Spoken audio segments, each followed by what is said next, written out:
Ramble. Thank you to BetterHelp for sponsoring today's episode. All right. So before we get started, just a reminder: there's no arguing in guilty pleasures. As a rule. Please keep that in. As a rule. Keep There's that a rule. in. It's a rule. Keep it in. Honestly, Keep this is the first in. time where I feel like that's pointed at me. You're allowed to have differing opinions, but you're not allowed But you to can't directly to someone's face say, you're wrong. Yeah, right. All right, let's fucking do this. Yo, Ash, open the door. I'm not kidding. Ash, open the... Welcome to Guilty Fucking Pleasures, the dare special Euphoria you. episode. It's Sunday night, the evening before you're hearing this. We stayed up late to watch the Euphoria Season 2 finale so we could get it to you fast. We've got Miles in the studio. Howdy. Miles. We've got Kelsey joining over Zoom.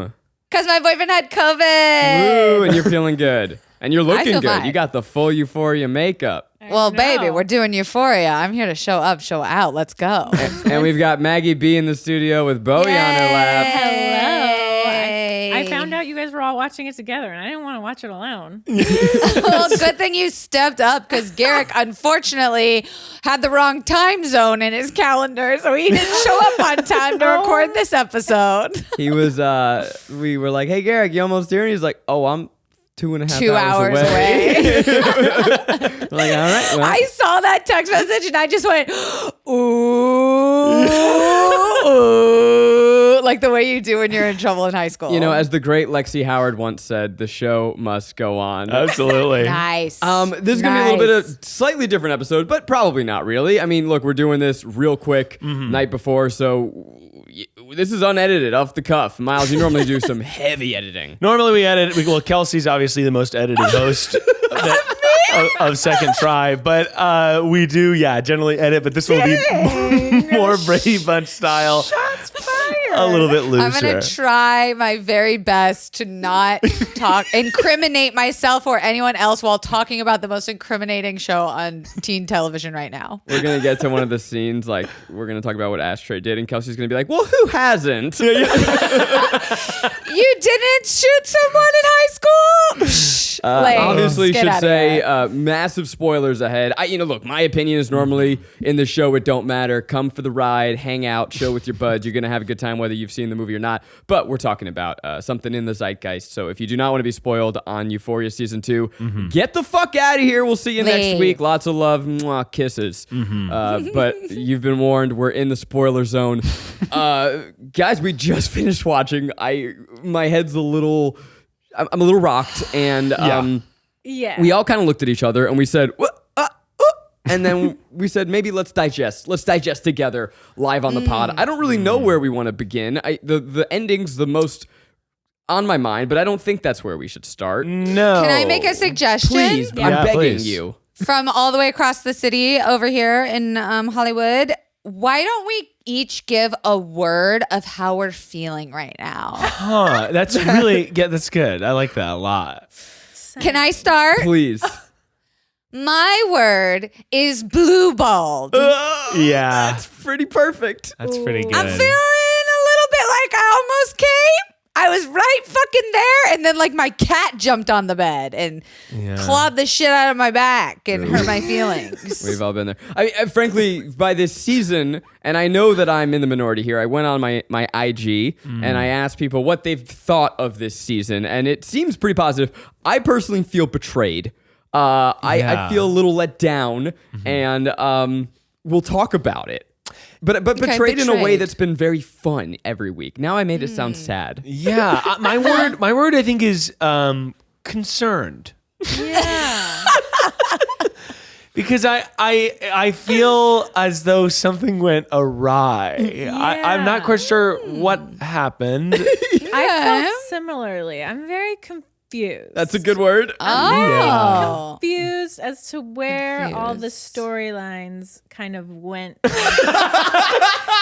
And Where did they go? And they just poofed. How dare. It was a think piece, okay? It's like one of those art museums where you go and you're like, oh, we paid all this money to go see this thing. What is it? It looks like a piece of garbage. Anybody could have made it. And you're like, that's not the point. It's more abstract than our plebeian brains could understand. Of course. So I get that. I definitely get the art museum thing with Euphoria. But my feeling is that Euphoria is when you're staring at a piece at an art museum and you go, wow, it's so bold. It's so dangerous. And then someone goes and it's like, oh, excuse me. And they throw away a cup and you realize you've been staring at a trash can. And you go, oh, that wasn't actually art. It's just surrounded by art. Euphoria is beautiful. Oh, yeah. Let's just get the obvious out of the way. Sam Levinson. Yes. Yeah. Which I don't know if it's ever a good thing that we're all so familiar with the creator of this show. Sammy? By name. Yeah, we know him by name. Samuel. He knows how to shoot the fuck out of this show, and that is an absolute pleasure. But I think that there has been a steady drumbeat this season that's been growing louder and louder, which is, please, for the love of God, Sam Levinson, get a fucking writer's room. And the gall of this man to write this show all by himself, it is quite outstanding. Yeah. Now I just am so confused about what happened. And I think this episode really solidified that, like, this is... the first season was like, oh, wow, this isn't just a show about cool teens.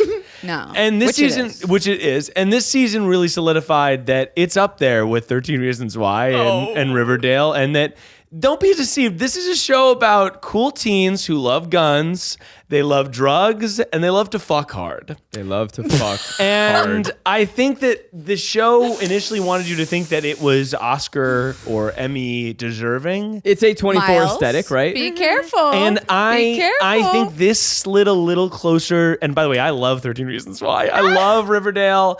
I think that this slid a little closer to that, where it was like, this is messy and it's about teens and there's not really like a deeper meaning. It was about Alexi's play. I had no idea that in the finale Okay. we were going to revisit Alexi's play. There was a couple of weeks ago, all of us in the group chat, the Trash Babies group chat, sent around an article from the Daily Mail that came out about like all the drama happening on set, which I felt like gave a lot of insight into why this season was more an amalgamation of ideas and long-running shots rather than like complete storylines, which is Sam Levinson does not have a writer's room. And he is basically rewriting scenes on set with input from the actors themselves. Now, here's where I think he gets that right. These kids, who are adults playing children, really do emote and act the fucking shit out of what it feels like to be a teen girl and experience a teen love and angst. And I disagree with the people that say that it's glorifying drug use, because this is... Rue is fucking awful. Like, she's a piece of shit. She's not having a good time. She's hitting rock bottom. She looks like ass. Like, there's nothing good about her storyline. That being said, can we stay there for a second and then remember that? Oh, sure. Because Kelsey, you just saved us. Because you've had like an hour to process this episode, and we're still so like, what the fuck? Yes, we need to talk about that. The cast of this show is exceptional. Yeah. Yes. And I think that is why we all love it so much, right? And forgive all of its flaws, because this is like the generational talent and the next generation of talent on display. Zendaya.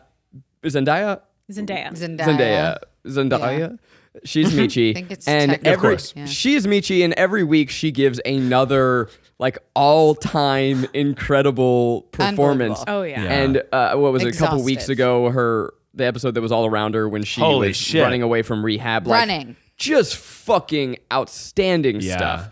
And I think nominated for an Emmy, right? she was, and she will be again. I mean, she'll be nominated for every award for the rest of time for everything she appears in. Yeah. Yes. And I think because the casting is so good, because the actors are so good, we watch certain scenes and go, oh, there's more going on here. Yeah, for sure. For sure. And there's so many crazy theories that came out around this show this season. And I think it was people that we're desperate to read into things, desperate to find plot where maybe there wasn't. My favorite, one of my favorites to say on that was the close-up of an alarm clock that had like a nanny cam, and there were all these theories all over Twitter that was like Maddie's gonna be sex trafficked. Everybody's watching her. It was like I think that was just like a shot of an alarm clock, and with there like was a nothing. Polaroid filter on it. Right? Yeah. Oh my god. Okay, and so I'm sorry, you were talking about the Daily Beast article. There was more in that. Is that where you're going? I forgot like the end of the sentence, but there was a lot left on the table in a way that I think people are gonna walk away from this. People that aren't in the entertainment industry are gonna walk away from this like really mad feeling. Yeah. And people in the industry could be like, well, here's why XYZ, like on the map, like the loops weren't closed, like actors weren't given their full roles. Barbie Ferreira. There was a lot of like, if you're listening politics right now and you're like, I don't know, I watched last night and I feel like maybe I'm not smart enough to get it. I'm going to tell you, you are smart enough. Yeah. The show isn't smart enough to get you. Yeah, for sure. But it fucking fully rock hard. And Maggie, I wonder if you can agree with me on this, although I know how different we are as humans. The absolute pleasure of this season that they fucking nailed to the very fucking end, that we got so on a silver platter, was that of the Maddie and Cassie relationship. Oh my God. And the way that fucking high school girls are the worst people to themselves, to each other, to adults, to authority figures. Like every scene that came out of Maddie. Did you guys see my shirt, by the way? Yeah, you look fucking good. I was trying to be Maddie. They nailed that fucking relationship to a cross, put it out to sea and lit it on fire and threw like bow and arrows at it. It was so perfect. Yes. Did anyone get that reference? Like a Viking funeral? Yeah, Viking funeral. Yeah, something like that. Now, Maggie, you got It was into some beautiful. crazy physical altercations in high school where Oh, you yeah, too of course. slammed your No. best friend's head against a brick wall. I mean, I've seen, but I've never partaken in. You've never partaken. I've never partaken in a Understandable. slamming of heads. Yeah. But Who would you be on the Euphoria cast? And by the way, I'm curious for Zach and Kelsey as well. Which Euphoria cast member are you? We'll play a little quiz. Oh my God, it's like a BuzzFeed quiz happening Can I right be the now. vape girl? She's my favorite because I forget that she's a character all the time, and then she just. You are not thug life enough to be that girl. I hate to break it to you. I feel like You Zach's want to be Cassie. her. I'm obviously Maud Apatow. Like, Yeah. I think that my thoughts are so brilliant. I don't know. I also feel like you might be Cassie and Miles might be more the mod. I was saying I'm either Maud or Ethan. I really, I feel like Ethan You can and be me. both. Maybe Yeah. you can be both. I can be Zach both. is giving me major Cassie, like I'm the main character Oh my vibe. God, thank you. Yeah. On Cassie, so this season we got to see the joy of Cassie's season 1 plot line totally thrown away and disregarded. Where we left Cassie in season 1, she had just gotten out of an abortion clinic. my God, yeah. And she was recovering. She was getting over her relationship with McCabe. McCabe, not in the show anymore. That's cool. McCabe? He doesn't even or know McKay? why. Is it McKay. McKay? It's McKay. I thought it was McKay. You know, weird choice that I would think that his name was McCabe. Okay, there's a character named Ashtray. Like, why are we analyzing this? Fezco. Like, let's just move on. So we got to see her fall in love with Nate. Where was I going with this? I don't know. The fight, hopefully. Well, the fight fuck and yeah. just unbelievable gratuitous nudity from Sydney Sweeney. One of the other stories that came out a lot through this season was the ways in which she requested less nudity from the creator. And if what we got was less, holy shit, how much was she supposed to be naked? Very surprising. I will say, speaking of, Kelsey just mentioned it about the fight, I think that first episode, I had such high hopes for the whole season. First episode was incredible. Incredible first episode. That fight, I was like, holy shit, Fezco's experiencing joy? What's that like for him? And I was so excited for the whole season. You're like the most interesting girl I've ever talked to. Yo, Ash! So cute. No, don't. It's too soon. I'm still recovering. Open the door, Ash! But They should cast him as Sylvester Stallone's son. Oh my God. No, open the door, Ash is the new door. oh my God, I'm making that meme and putting it on Twitter later. Perfect. Thank Incredible. you. Get ready for 33 retweets. Get ready for zero action on that Euphoria Game of Thrones. Man, this is doing I'll numbers. retweet it.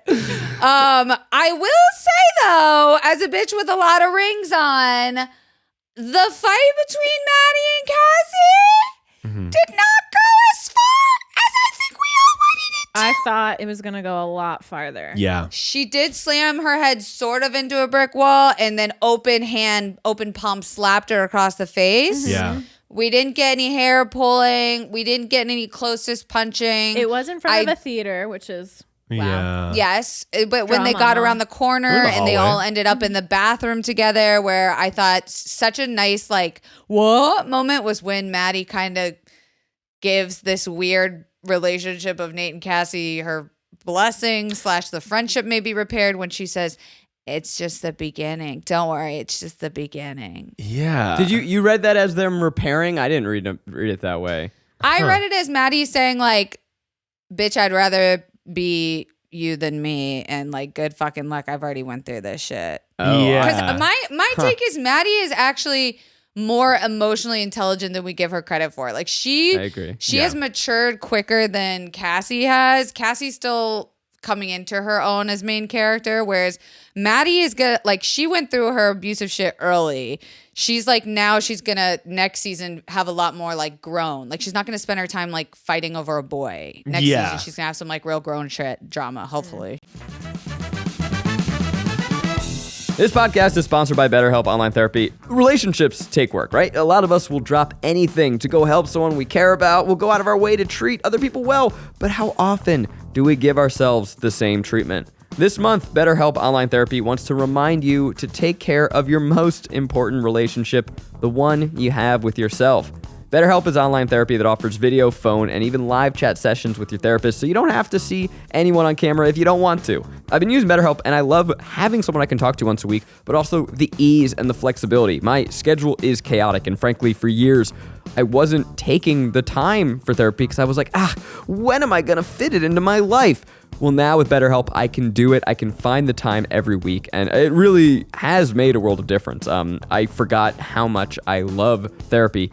Give it a try to see why over 2 million people have used BetterHelp Online Therapy. Guilty Pleasures is sponsored by BetterHelp, and you guys can get 10% off your first month at BetterHelp.com/guiltypleasures. That's BetterHelp.com/guiltypleasures.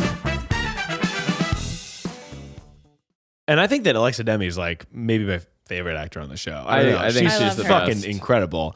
But I also She gave us Pounding Door. oh my God, I expected She gave more. us eyeliner. She gave us eyeliner. I was expecting more from that fight too, though, because Nate was sort of she's gonna kill you. She's gonna kill me. She's gonna kill you.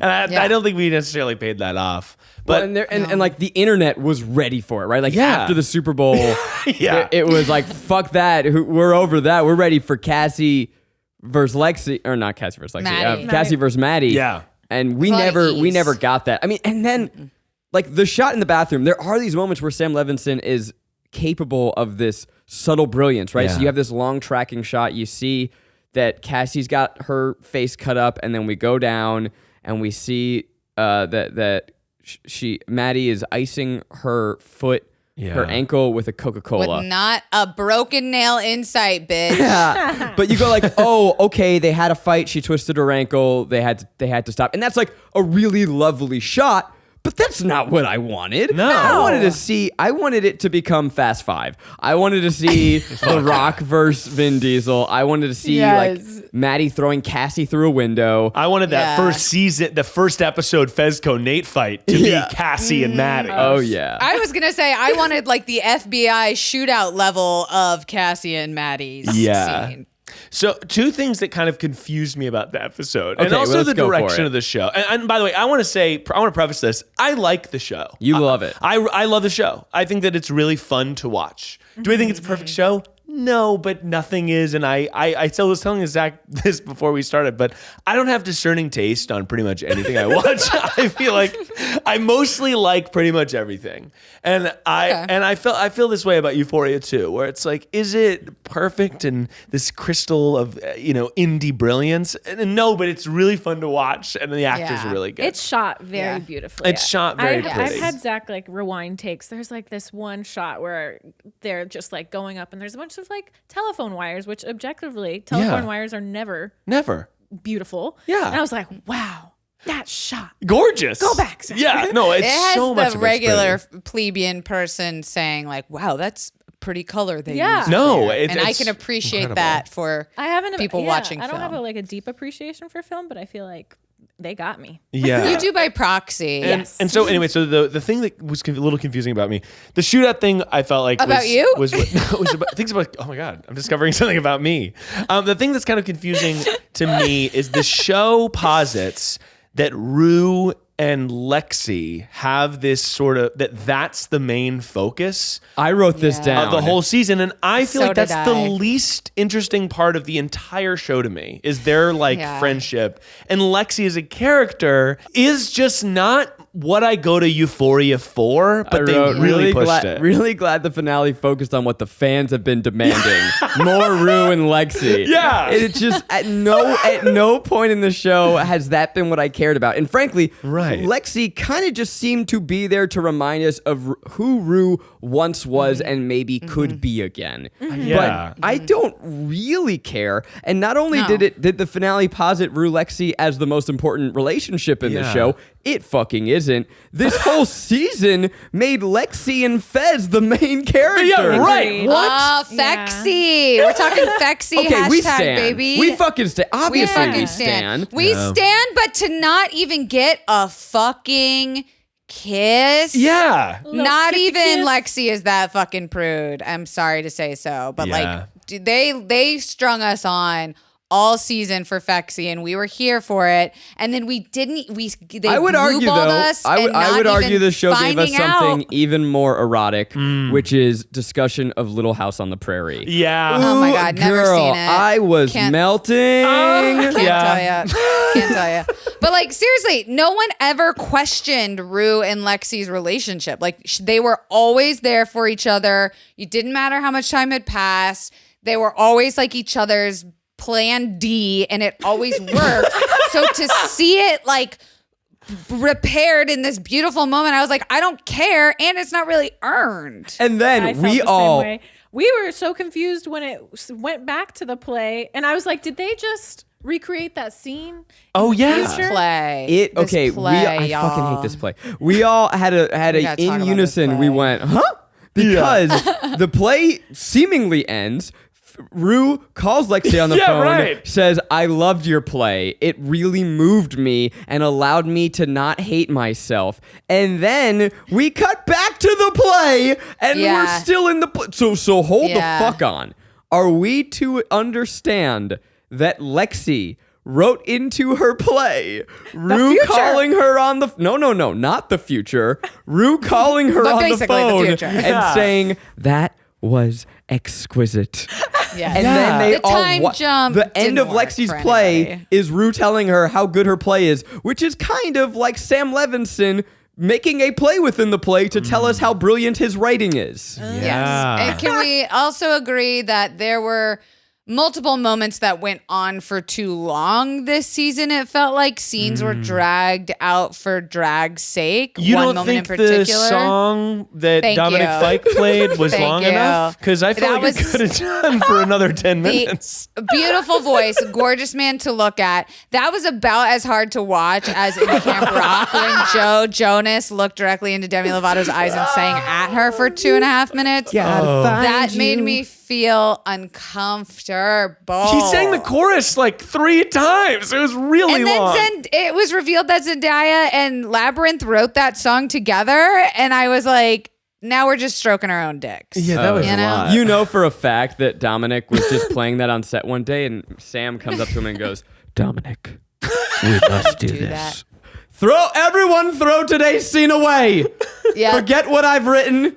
Dominic will sing us a song. Yeah. And we didn't even get like any wrap up with Dominic's character. No. What's it? Eli, Elijah, Emily, what's his name? Elliot. Thank you. Elijah. We didn't even really get any wrap up. It was almost like he was a catalyst of bad influence to bring Rue to a rock bottom, which I loved this season. We really got to see her hit a rock bottom, lose everything she loves. But then him and fucking Jules didn't even stay together. So what? Wait, does he even matter for season 3? So mad. It made me so mad when he got how to go down on Rue.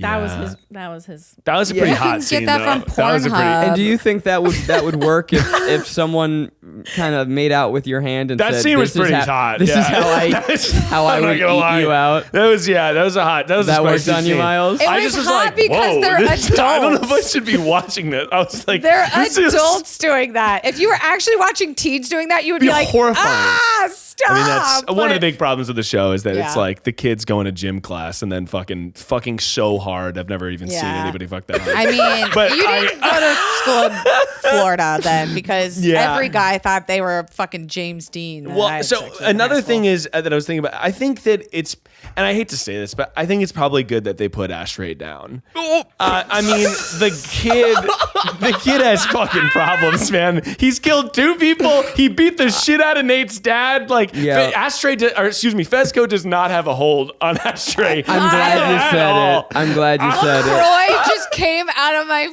fucking nose. I was not prepared, but I completely agree with you. I literally tweeted earlier. I don't think I've ever heard him speak one word. Appointed, I love that little fucker. But I've seen him stab more people in the neck than I've heard words come out of his mouth.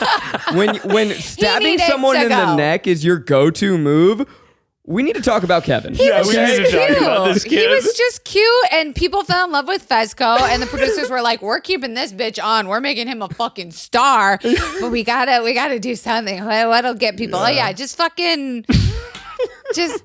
What's that kid's name? Just fucking Ashtray. Poor, like, it was security. He kept Fezco safe. Yeah. He was basically a dog. Because Fezco was like, oh, there's clearly a wiretap. And Ashtray was like, I'm going to kill this guy. Oh, right. True. You mean the feds are listening right now? Let me stab this guy in the neck. Arguably the least quiet way to murder someone. Also. And poor Faye. Ashtray shot Fez. He's just objectively. Oh yeah, that's right. That is his job. Yeah. So I think we all agree. Rest in peace, kid. We're better off without you. Yeah. You were cute. You had face tats, and you're dead now. You know what I just realized? What?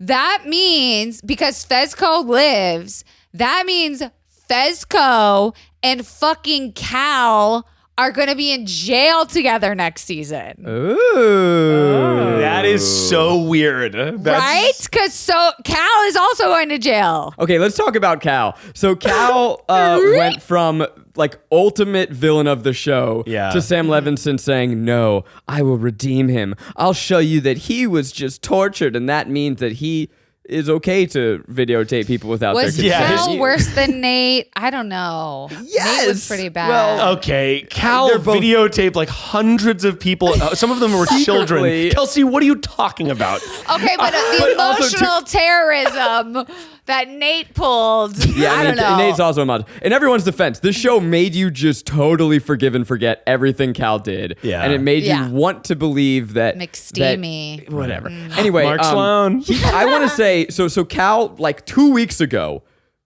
came out to his family and was finally ready after years and years of denial, was ready to see himself as a complicated bisexual man. Yeah. And now, just 2 weeks later, he's hanging out, having an orgy with all of his gay friends. And he seems to have a supportive family of friends. Yeah. The LGBT community is incredible. Yeah. The way that they helped this man find himself so quickly. Yeah. Just beautiful. So comfortable. His queer liberation story. It was right after it's like, this guy fucked a kid, right? Like, why are we spending, like, you know that? Ignoring that? Yeah, we're going to ignore that. And then I love the Euphoria sort of like mini-sodes before the title rolls. Yeah. They're always fantastic. And Cal's was really good too, but it was great. great. It was really good, but I was like, why are we spending time with this character again?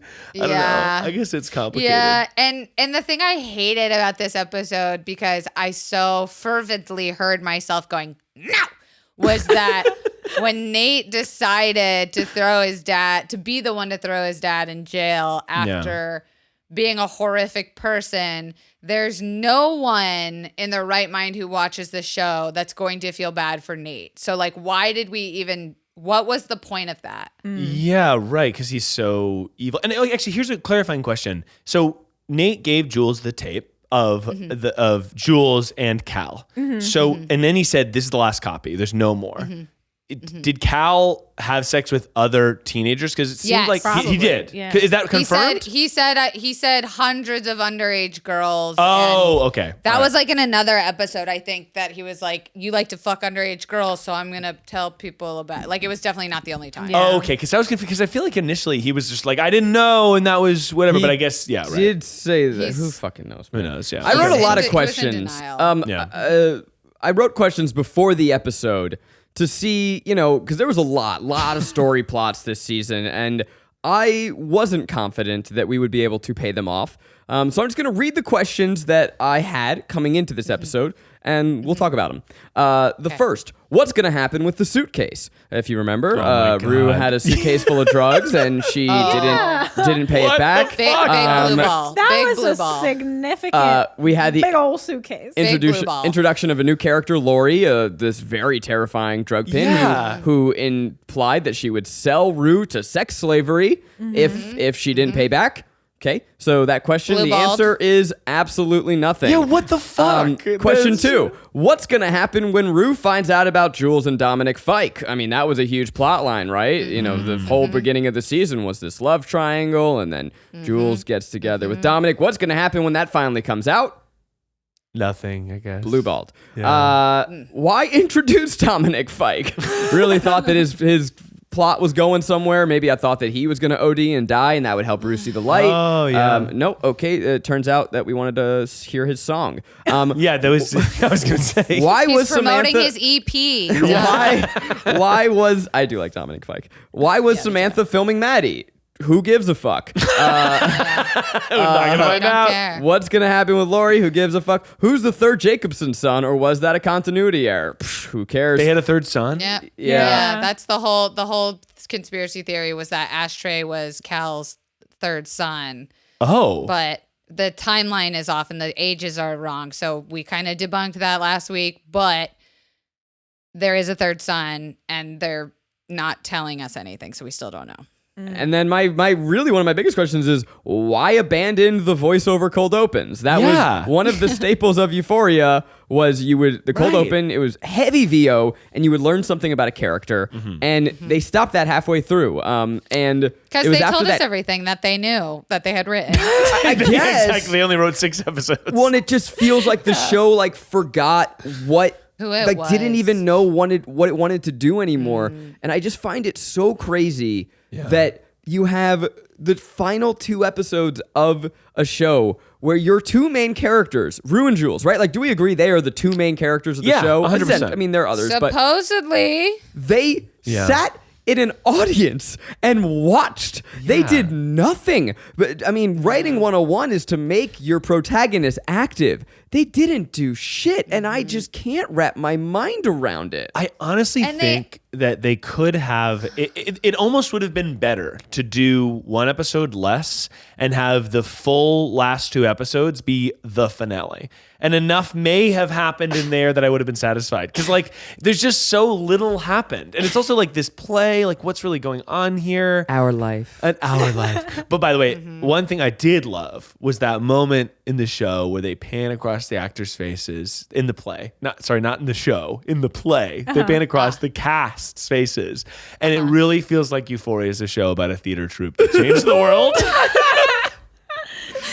That is my high school experience. Yeah, right? me same. But that's why this show so fucking weirdly resonates so deeply to me, because we did have the kids who OD'd. We did have the guy, like the high schoolers bringing guns to school. We did, like, that was not a unique thing. And like on the weekend, there would be these fucking brawls between people, teeth out, like the heads being in stitches. Like we always had and it felt like the most climactic, dramatic fucking shit that will ever happen in your life. And that's because none of us had anything else to do except focus on each other. And I feel like this show really is so narcissistic in that it truly is like, we are going to make fucking something out of nothing.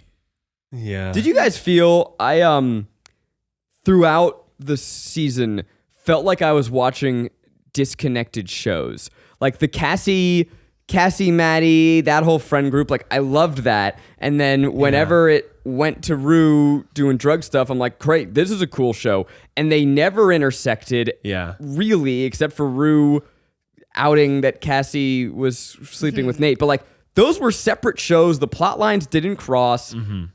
Except the play. Kind of. Well, but obviously. Our life. The play tried to make it seem like the 5 of them were this story, like the Babysitters fucking club, and it never really focused on female friendships as like a group that way. It always were their separate lives kind of like hidden from each other, which like, again, just to note, they basically wrote out Kat's entire fucking storyline. It's such a cool... I would like to file a missing persons report for the character of Kat. Yep. Yeah. She became a style icon, plus size queen, social media, just like absolute baddie. And then they gave her nothing. I started Euphoria after like episode 4. After episode 3 of season 2 was out, I finished the last 3 episodes of season 1 and then kept going into season 2. And after watching Kat's conclusion to go right into season 2, I was watching Barbie Ferreira being like, she's like one of my favorite new actresses. She's so good at like doing this sort of like, she's powerful, but she's like not really sure what it is. She's a little embarrassed. She's a little grossed out by it. And then that finale where she's just like, I don't fucking know what I'm doing. I do like you. And that was so great. And then it just felt like, what happened to her? By the way, her and Sydney Sweeney, her and Cassie are not friends. They've never spoken together on the show. Like they're like this group of 5 friends, and it's like Sydney and Cassie, or excuse me, Cassie and Kat are not friends. Yeah, they've never hung out. Such a good point. Yeah, maybe there's like a weird fan theory where like Kat's actually like a invisible friend of Maddie's or something. That's great. Anyway, the tea supposedly is that Sam Levy, our boy, the creator, director, writer, executive producer, showrunner, first AD, who fucking knows, does not like... He actually puppets all the actors as well. So he's actually also the lead, and he does every performance himself. It's kind of incredible. He's listed on Wikipedia and Google as an actor, so I don't know. Him and Barbie Ferreras, who plays Kat, apparently have major beef with each other, and she like stormed off set a couple times, which I think is a little bit like misogynistic to say, because how do we know he's not just like a nightmare to fucking work with? Right. And the tea is that supposedly he like wrote out everything for her because he just didn't want to like have to deal with her as I had heard early in the season that the rumor was that the plotline was supposed to be about her having body image issues, and Barbie Ferreira was like, this is crazy, and goes totally against what my character was in season 1. And then that was the fight, and then there were people like, no, that wasn't, it was a different thing. We don't know, but people were so desperate, I think, to make sense of this. And as we've been talking about, like to say, no, this was all purposeful and we'll all come together, that I saw that there were theories that emerged, including the idea that Kat no longer felt comfortable with her webcam business or sexuality because she found out that Ethan was one of the men she spoke to in season 1. And this was based on a TikTok that he was like the black screen guy in season 1. But that's not hinted to anywhere in the show. No. And the fact that people were like, no, this is really cool. This is what actually is going on. It just shows how desperate we are for something to have substance here, because again, we love the characters and the actors. I want better for them. Yeah. I'm so excited for season 3.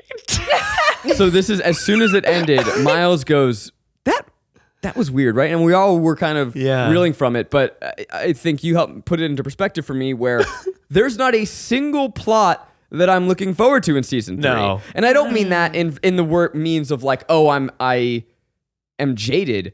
It has given me nothing to look forward to. There's not a single plot cliffhanger. Yeah. It feels like everything has kind of been brought to an end. Tell me, season 3, what happens? What's it about?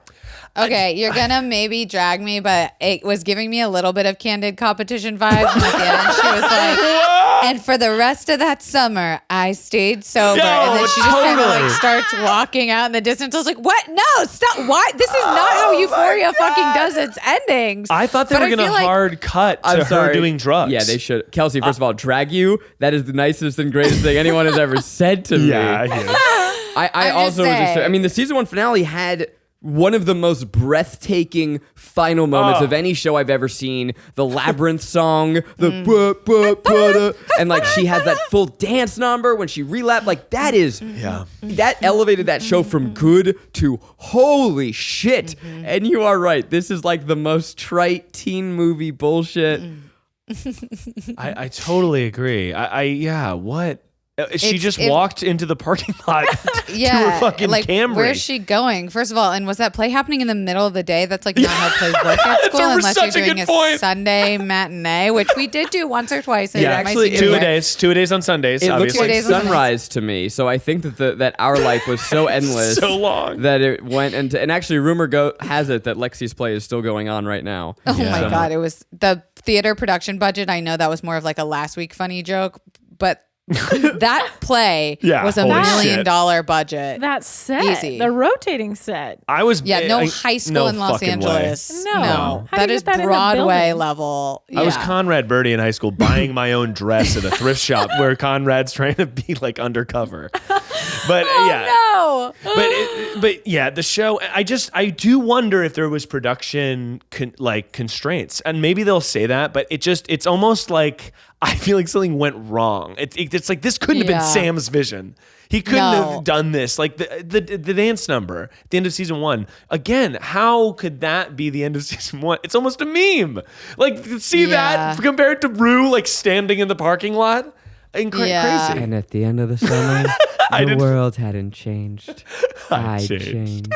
I'm never gonna get that out of my head. Yeah. It's true. Like we literally left off where Rue should be like being hunted by the fucking cartel, right? Like her body should be like chopped up in a river somewhere, and she just walked out of the high school parking lot. Like we didn't wrap that up. We didn't get to see any of them react to Fezco and Ash Boy. We didn't get to see anyone find out about Cal and Nate putting Cal. Like we didn't get like.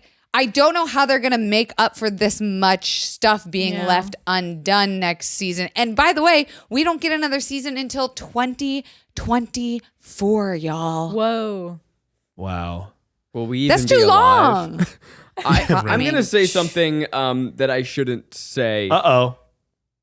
The show was Be more careful. fun. Miles has to edit this. The show's more fun with drugs.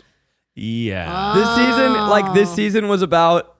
Like first season was like you shouldn't be rooting for it, but you were. And when they took drugs, they had like the fucking crazy neon makeup. And like I don't even remember the style this season. I don't remember the makeup. Right? First season was iconic. Look at what Kelsey's wearing, and now she's I mean, look at you. You're iconic, girl. And now I'm like, I don't know that I really want to watch a show about her trying to get sober because it's going to be sad and it's going to be hard and it's going to be drab looking because life sucks. Yeah. And you're a teen. That's the truth. I don't know, man. You can't afford spirally fucking acrylics the way Maddie had it when you're in high school. That is rich girl shit. But I feel like the way they set up season 1. Then season 1 was like high school drama with like some very dark undertones, like very Florida relatability. Season 2, we stepped it up a notch. We like went like a level higher. We got like FBI involved. Now we're talking like opiates. Like now we've got girls with like insane lip injections. Like we've gone up the level, right? Oh my God, like, season 3, like it just has to be about like Lori trying to kill like Faye for trying to out her to the feds, and then like body snatching Rue and like the three or four of those high school girls trying to save her. Like there's no way they can step back down, I feel like. Yeah. Right? But I think they're misunderstanding what's fun about the show. And it's like, is it guns? No, it's not really guns. Like this shootout. There's so many guns in this There episode. was so many guns. Like what This happened? season, right? It was like, so stressful. listen, guns are bad. Yeah. I knew a lot of people in my high school with guns all the time, and it was always an ego macho thing. Yeah. But it was a little too many guns for Were there any the guns state in of the world. in season 1? Maybe remember them. Fesco might have a gun. Fesco. Was there? I have a gun. Did anyone die in season 1? I don't remember that. Nobody died. Like, Nobody died. because like Nate meeting up with Jules, that like had tension Yeah. and that was intense, and it didn't need pew pew pew pew to Or make when it. Nate went into Maddie's bedroom. That was sitting there. Oh, with yeah, the my gun God, that one was episode. Okay. crazy. What the? I have not stopped thinking about that scene because let me fucking tell you, I'm not being dramatic. That is exactly how boys were in high school. God. They were when he's driving and going 140 miles on the fucking road, drinking, looking at you and staring. Like that was all the time. They are reckless. They are willing to just die for any cause. Like they are absolute testosterone monsters. And that scene with Nate has stayed with me Yeah, it was because intense. it was so shocking. Yeah, holy but shit. so some shit a fucking dramatic ass teen boy would fucking do to like prove his love and his loyalty and Yeah. shit. Like, why are you guys always? You get so mad you cry when you're in high school. And then he's like, You oh, know? there was no bullets in the gun. I was just kidding. That part is like the saddest part to me, where he like stops at the end. Yeah.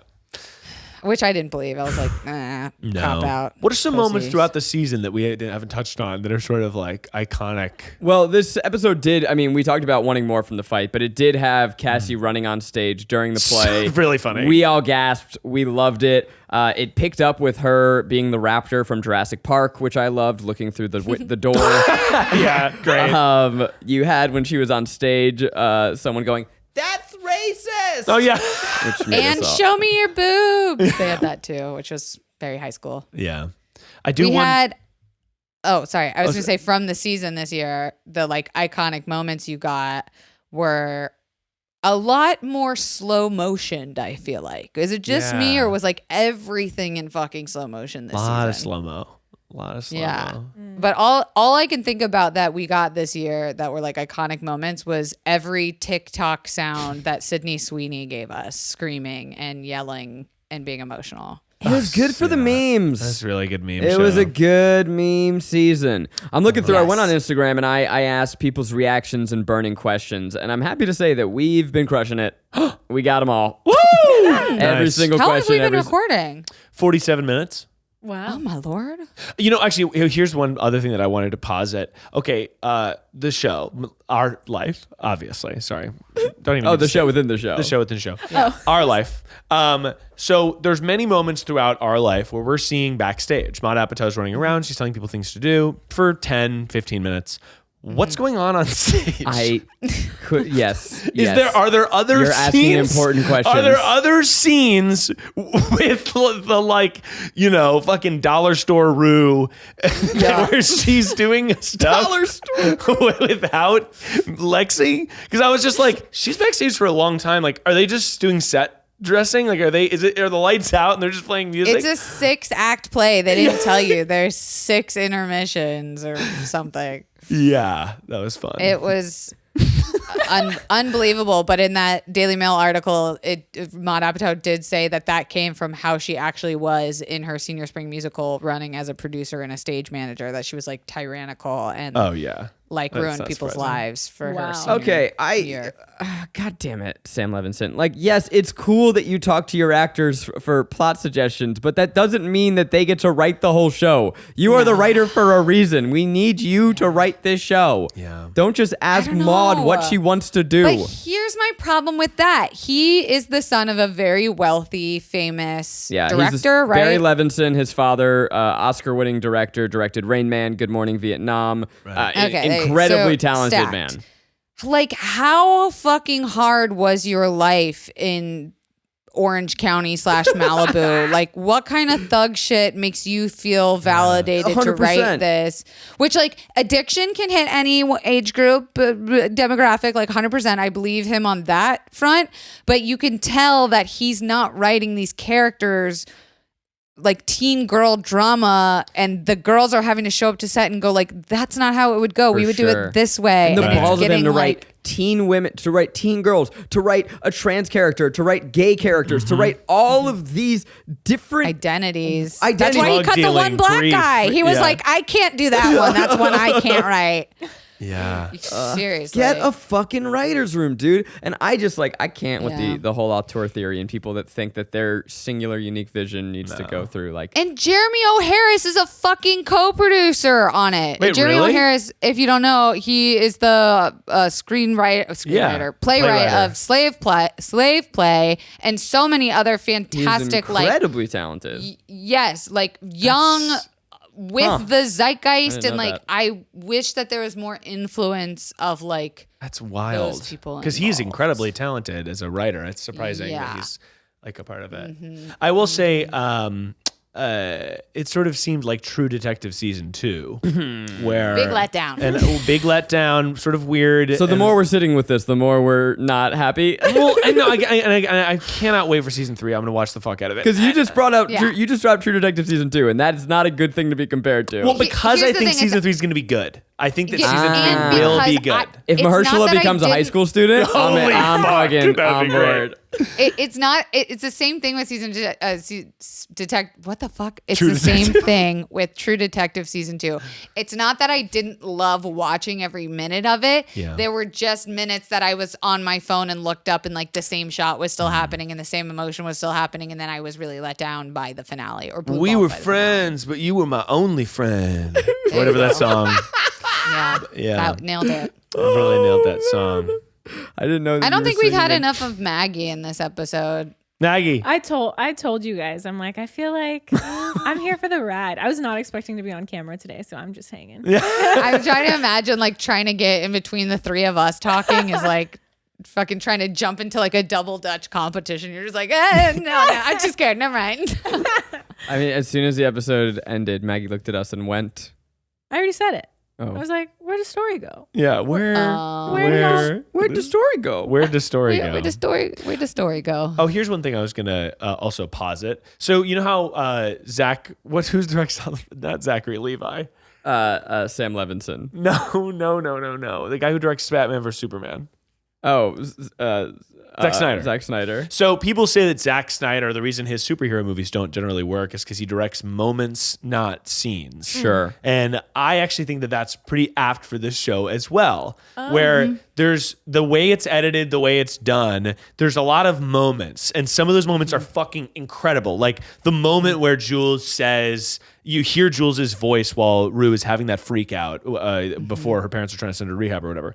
That's like an amazing moment. But the show has these, like all the play stuff. It was like all of a sudden we're flashing to like earlier that day I visited Dominic Fike and we have this moment where he plays the fucking song. That's not a scene. There's no beginning, middle, or end. He just plays a song and then it's over. And I think that that's like what's so weird about the show and why this season feels like lacking. You're so right. Is it just passes through these weird moments. It lets the artistry and like the cinematography almost take over the direction that the scene goes as well. Because I keep coming back to this statement I've made like 3 times here, which is like this season things just felt longer and like more drawn out and like the shots were stylized and yes, beautiful and yes, iconic, but like also there could have been a couple more passes on the pacing and it seemed like they were like, people know that this is a visually interesting show, the makeup, the lights, the color, we got to do everything like double the fucking intensity this season, and it overrode what made this show so good, which was like the weight at which we cared about what was happening to these people. And I feel like we've ended this season being like, Yeah, minus like Lori maybe killing Rue, everything kind of fell nicely together. That's a pretty big, such a casual. I mean, Lori was gonna put Rue in a body bag, but yeah. Other than that, like I guess we have to have something for season 3. Yeah, well, it's a great point. One that I've felt infuriatingly. Maggie has had to watch me. Like during episodes go like and she goes, what's wrong? And I'm like, I've never watched Zach become increasingly more and more like upset. And I can feel it. I'm like, why are you so mad? Yeah. Do you want to talk about it? And I'm a person that speaks in hyperbole. So in the office the other day, I told Miles that Zach was screaming. No, you're not just me. Zach was, we have like a bullpen where everyone works. Zach was out there ranting and raving about how bad Euphoria was. I looked at my entire office and I said, Euphoria is the worst written show on television. Okay, and they now went, you've gone too far. And I'm like, no, I have to leave and I will not be taking any questions. And I left and I had to go. And that's the kind of office Zach likes to run. I was late to therapy appropriately. And so I had to go. I have a question, because you know how season 1 ended and everyone was like devastated, distraught, and then they surprised us by giving those mini episodes of Rue and Jules. Do you think we're gonna get any I do. I think we're gonna get a 4th of July our town cast party special episode. That's a good Our idea. life. Excuse me. Oh man. our town? No. Oh my God. The reason why I said that it was the worst written show on television is obviously hyperbole. It's not. But it's because I expected so much more, and I hold it to that standard. And this is a show where I just feel like the season betrayed...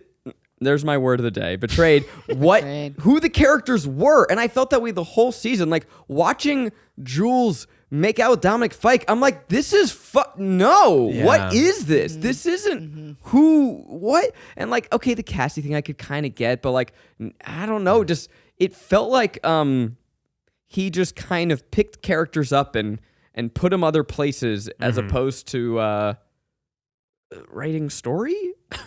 I think you're right. And I wouldn't be surprised if an article comes out before the next season or after the next season that's going to be called The Nightmare of Euphoria Season 2, about how things were worse on set and like, than we think. Oh, God. Because it just is like, it doesn't make sense to me that you could make Season 1 and this could be such a weird, like, full plot lines. Like, Lori's whole character is not brought back. Why was she in the show? So, but that's why makes no she's sense. An interesting character, terrifyingly performed. I really enjoyed her. I was intrigued by her.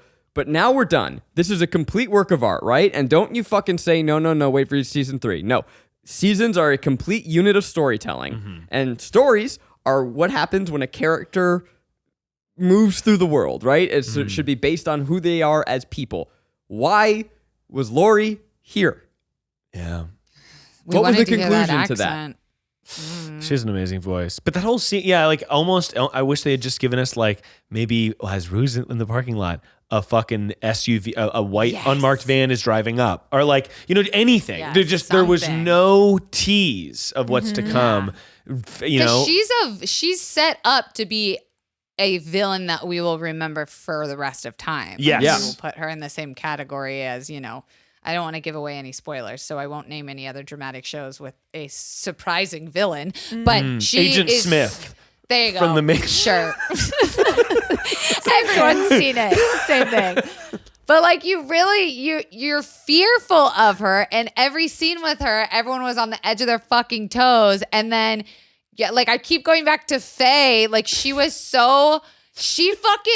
literally now on FBI recording said, no, you said Lori killed Cookie or whatever his name was. What's his name? Oh my God, that's right.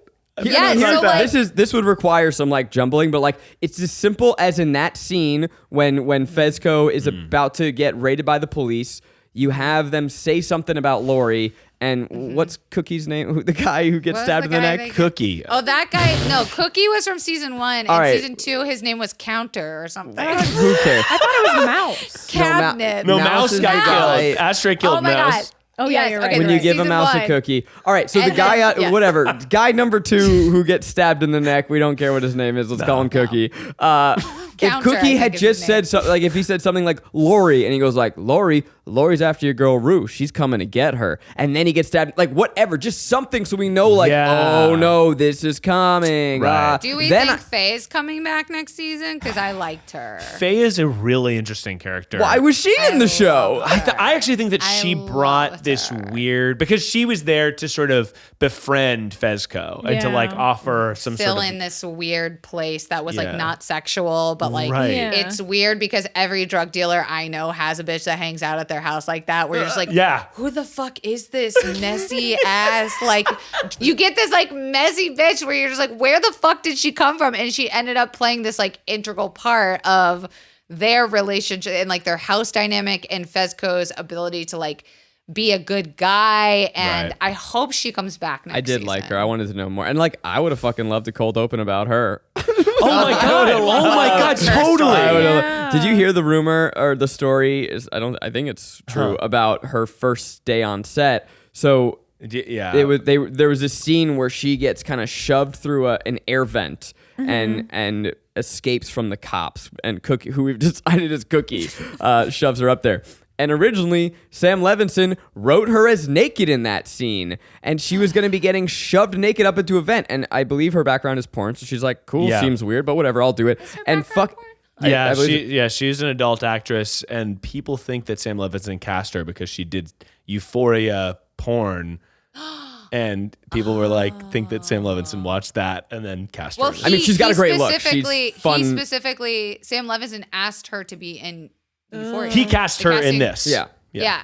But okay, going back to that, the guy Cookie had to be like, "Yo, Sam, I think that's kind of weird and unnecessary." And there were so many. I mean, we talked about this before, but like Sydney Sweeney talked about how she was uncomfortable with how many nudity scenes she had to have and had to ask Sam for less. Fucking Sam. what's the mom's name who was maybe spying on her, but maybe Oh, wasn't? Minka Kelly. Minka Kelly, her first scene when she asks her to unzip her dress, the dress was supposed to, fall to the ground, and they were supposed to be naked together. And she was like, "Yeah, no, I'm not. That's not gonna See, happen." that's what I'm talking about. He shows up and says this shit, and as an actress, I'd be like, "No, you idiot, and you can't do this show without me. So we're fucking changing it." And then it gets. Yeah. It The other doesn't thing that work. came out of that Daily Beast article is that Sam Levinson would come to set without shot lists. It's crazy. Which is so fucking unprofessional and unacceptable. So if you do not know, a shot list is exactly what it sounds like, the list of shots that we're going to do that day, right? And that's not just important for the director. That's important for every single department. It decides the schedule. It decides how they light it. It decides how the flow of the day. It helps the actors. It helps everybody. When you do not have a shot list, that means that your shoots are going to be endless, longer than they need to be. You're making it hell for everyone. Unbelievably unprofessional. And like, I don't care how fucking quote unquote brilliant you are. Yeah. Be a good person, and like be a good person to the people you work with. Oh my God, I'm never going to get an HBO show. No, but it's crazy that it's like for a show, I don't know, if you're shooting like How I Met Your Father, you can probably get by without a shot list, but maybe not even then. This is one of the most complicated shows that is shot currently. Yes. It's so unbelievably complicated. Every shot is a tracking shot that fucking flies across the room. Yeah. Unbelievable. Well, we kind of have to wrap this up. Yeah. I hope started looking up Chloe Cherry's work, so I kind of fell off there for a while. I had a different tab open for a while. Yeah, sure. we want to know what you guys thought of the finale. And this season, do you think that we're totally crazy? I mean, everyone that follows me, I think, seems to be mad when I suggest that the show isn't perfect. So I would love to hear your thoughts. Get at me. And what do you think about this kind of looser, rapid reaction show or episode? Was it fun?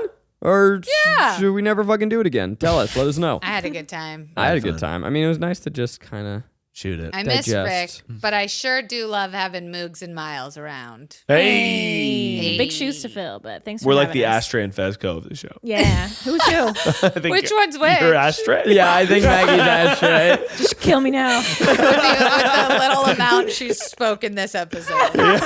Maggie's not here to talk much, but when she does, it makes an impact. Yeah. It's impactful. And People let's love just her. say R.I.P. Ashtray. You know, R.I.P. in the little ashtray in the sky. He's an Olympian, you know that? What are you talking about? I heard that What? kid is an Olympian. What are you Oh, yeah? talking about? The Olympic Ashtray. what? But what? The Was kid Ashtray, he's an What do Olympian. you mean he's an Olympian? I'm pretty sure that, let me just Google can't it. wait to hear his sport. Ashtray Here we go. Olympian. Well, first of all, he's in Umbrella Academy. Okay. Wait, he's Olympia- a real life boxer. He's a boxer, What? yeah. An Who a is child Olympic no, boxer? he's aiming for the Olympics, but he's like that good that Yeah. he's like won a lot of competitions and things. Yeah, he's a he's a- junior Olympic boxer, He's a 15-year-old boxing fucking titan. a junior Olympian. Yeah, so. Huh. He's I fucking love that. he's busy. Walk he away can't with be on that the show. information. Yeah. Maybe. He was like, I've got to box you guys. I'm at Corndiddy on all things. I'm Kelsey Dare on all the things. I'm Miles Bond on all the things. I'm Max Maggie, say. Bustamante on all the things. Woo! Yeah. Until next time. Open the door! Stop it. R.I.P.